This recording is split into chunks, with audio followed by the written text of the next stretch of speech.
everybody. Good morning. This is Noelle Aiken for Petitti Garden Centers, and we're in Oakwood Village, Ohio. Beautiful, kind of cold spring day. And so we are inside our greenhouse this morning, and we wanted to talk to you about spring ephemeral plants. What's ephemeral mean? It's kind of like fleeting. It's a really good word for it. And the typical spring ephemeral plants that you may see out there are usually woodland natives.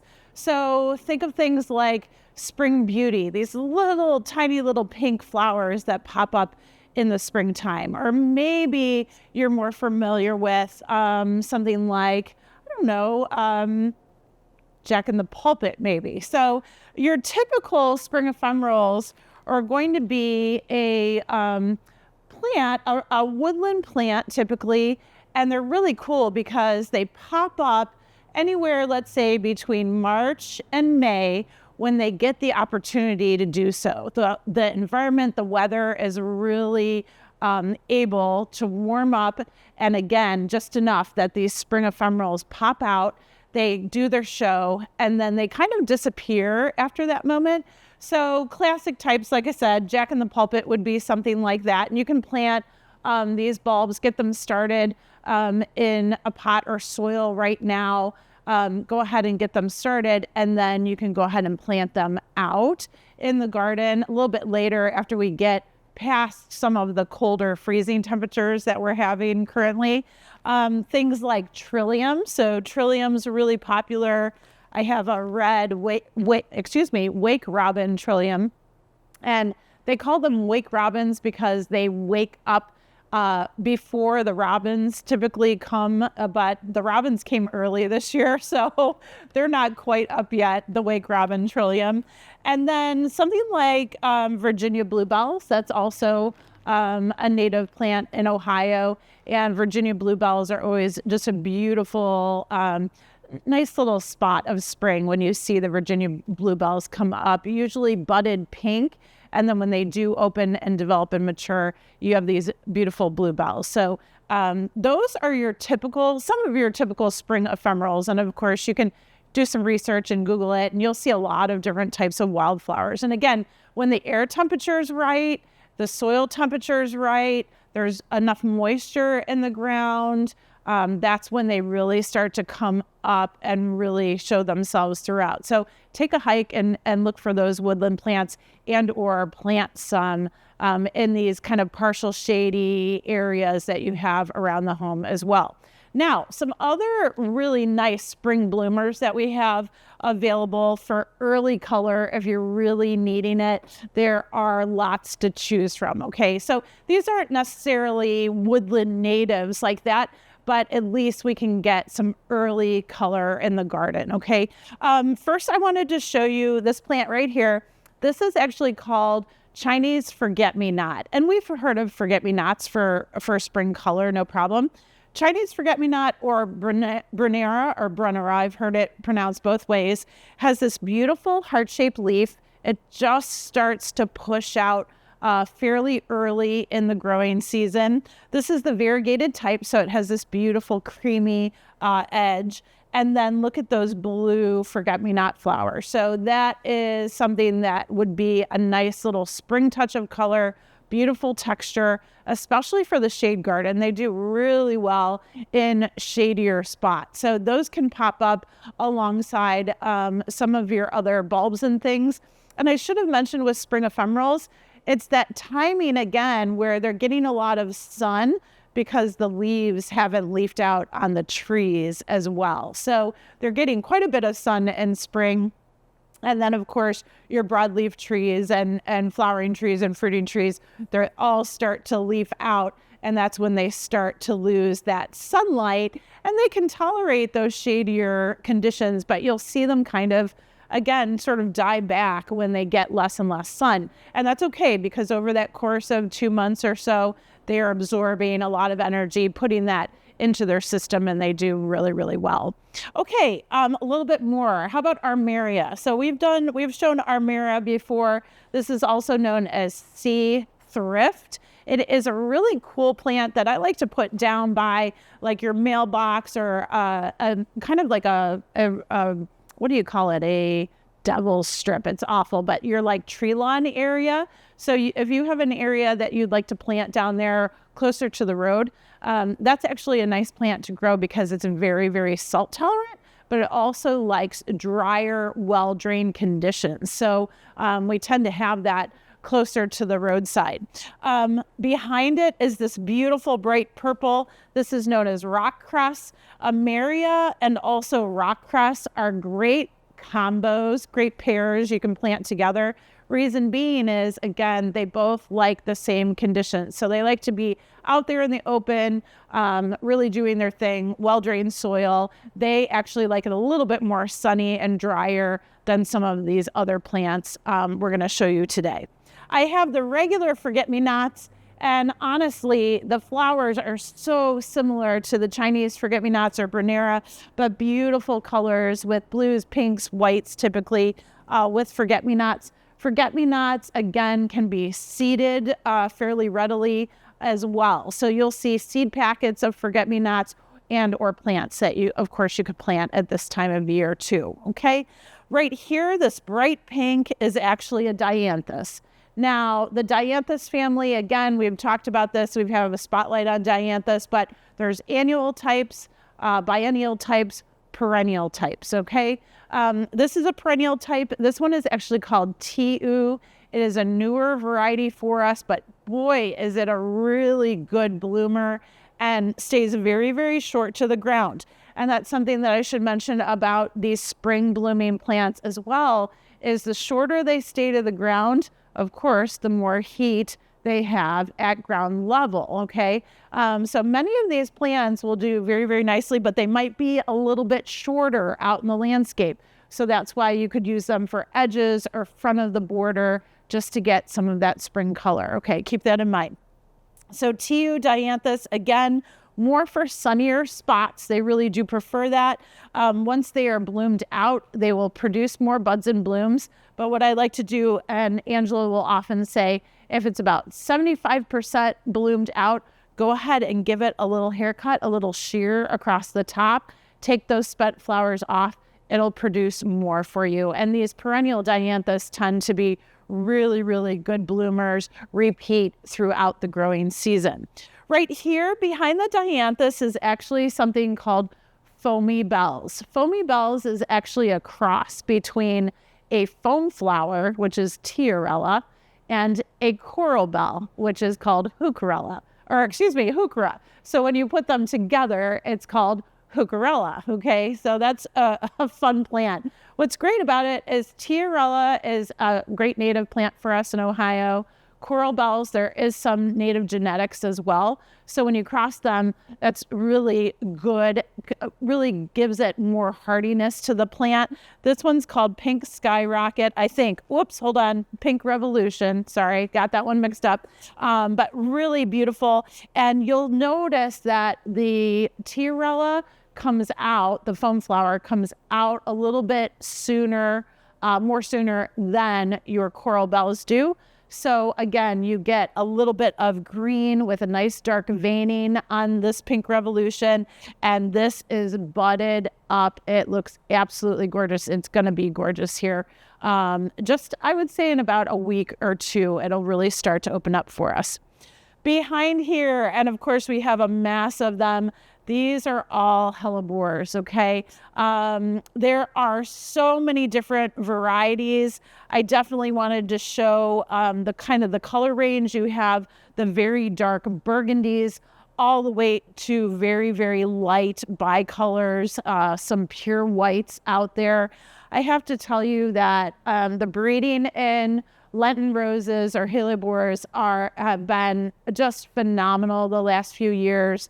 Where we are seeing really just gorgeous, nonstop blooming hellebores from the time of Lent. So again, in March, typically through sometimes June, we'll continue to see these fresh buds and blooms come out from them. And there's a number of different series. We like the HGC series. You'll see Ice and Roses from HGC. You'll see some classic varieties like Pink Frost from HGC. They're all really, really wonderful. They stand very upright. The stems branch, again, producing multiple buds and blooms, and they dry. The flowers dry on the stems. So they give you a very long, just beautiful looking plant. And the foliage could not be more hardy, very leathery, very glossy, beautiful, bold palmate foliage on these plants. And this new one, this is actually Maddie Marble. And I'll have Taylor show you a picture of it, but it has got this beautiful kind of variegated creaminess through the leaves. It's really, really pretty. I'm super excited to grow this one. It's new for both of us. We're excited. So do look for hellebores. Again, awesome deer resistance, bunny resistance. I just want to tell you, everybody needs to grow a Lenten rose. No, they are not native plants. I'm sorry, but they are just a fabulous spring bloomer. They're just so wonderful. Okay, down below, I have some columbine just underneath, and they were getting a little shaded by the Lenten rose, believe it or not, so they're closing a little bit. But the columbine, of course, a beautiful spring flower. There are many native varieties of columbine. There are some hybrid crosses of columbine with larger flowers and maybe a little bit more compact habit. Really, any of them are wonderful, especially for early pollinators that come through, need a little bit of nectar. Those columbine can help them with that, okay? Down below, of course, the violas. There's all different types of violas that are available out there. Some of these are just bred to be a little bit bigger, hardier, bolder out there in the landscape. This is the Celestial series. So look for different colors in that series. Really, really wonderful. Fragrant as well, fairly long lasting. But again, with violas and pansies, they really like these cool days of spring. And when the heat comes on, of course, that's when they really tend to die back. And that's okay, because we want the spring beauty, the spring color, and they love it being cooler out as far as the weather conditions are concerned as well. Okay, right behind there, you see this big fluff ball. This is actually an English daisy. English daisies come in a couple different forms and flowering types. This one's the habanera mix. Habanera kind of starts tight as a sort of a red bud, and then it opens up to this big puffball here. These are tender perennials, sometimes considered biennials.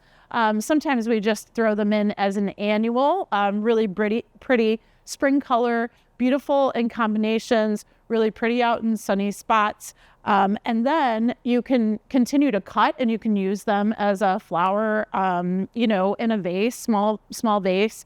They'll do very nicely. Always leave your last set of buds and blooms to actually go to seed, and then you can collect those seeds and then go ahead and re-sow them every year as well. So that's something that you can do with the English daisies, but they're so cute. They're just a cute little daisy at this time of year. Speaking of daisies, I have Leopard's Bane or Doronicum, and this is a beautiful yellow daisy. Again, early blooming for pollinators.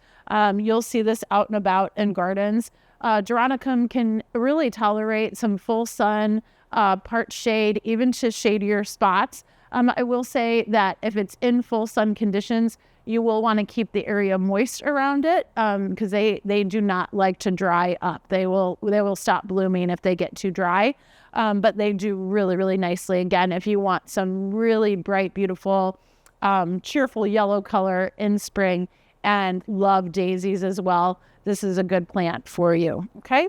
Down below, I kind of hid the yellow primrose. Sometimes you have an upright drumstick type. Okay, this is Supernova, where it has a little bit of a taller flower stem. And of course, oh my gosh, this one's so fragrant this morning. It just smells absolutely wonderful.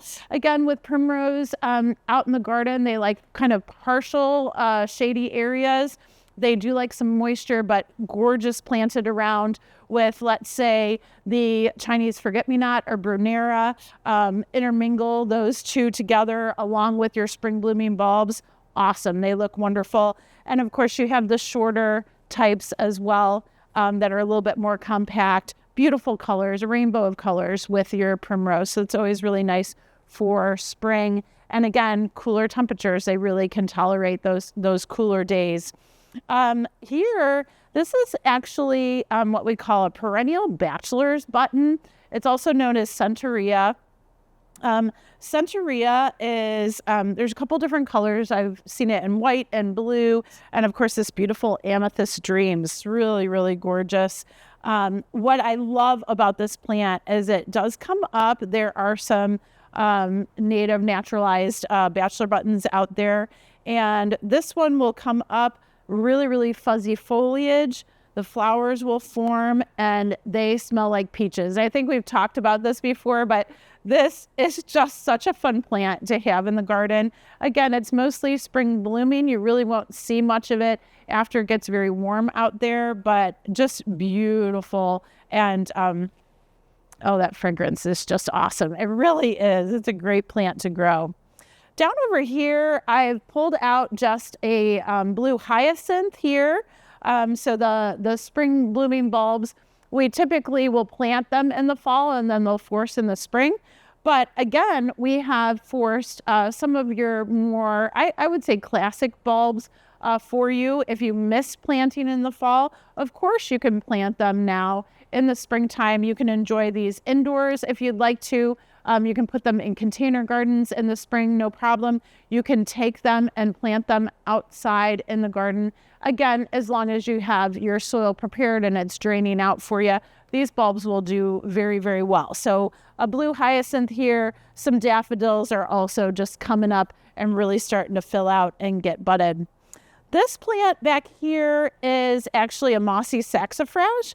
This is the pink variety, or rose pink, I should say, and here's the white variety. And again, we love it because it pops out very early in spring. Mossy saxifrage is kind of known as a rock garden plant, but it doesn't really like the heat of the summer. So you can place it in, rockier areas, well-drained areas, of course, but it will kind of stop blooming when it gets a little bit hotter out. So we like to put it in part shade if you have a rocky area, wall, or what have you, that you'd like some spring color around. In a part shade spot, that's really where it's happiest and where it'll bloom its longest. So you can try mossy saxifrage underneath. And I should tell you, the reason it's called mossy is because after those flowers go, it really does have a bright green kind of matted foliage. So it's really pretty, and it does look like a type of moss, if you will. Along with those, I can't believe it, but these are always kind of doing their thing. Look at the hens and chicks, of course. And this one's actually sunset, and it's pushed out all of these new beautiful red baby chicks, if you will. And it was even trailing over the side of the pot. And these, again, folks, you can plant these, in containers out in your rock garden. Just make sure they're in a well-drained area. Full sun to part is fine for them. But my gosh, they really do a nice job for us. And when the snow finally melts, you can see them underneath just starting to pop up. So that's always a good one to plant with the mossy saxifrage and also with Lewisia. So Lewisia is this cute little succulent plant. It is a perennial plant. They do well in that part shade rock garden condition, like I mentioned before. They can take a little bit of sun, like morning sun would be fine for them. And they produce these lovely pastel colored blooms, peach, pink, yellow, all different colors, kind of assorted with this family that we're growing. It's called Elise.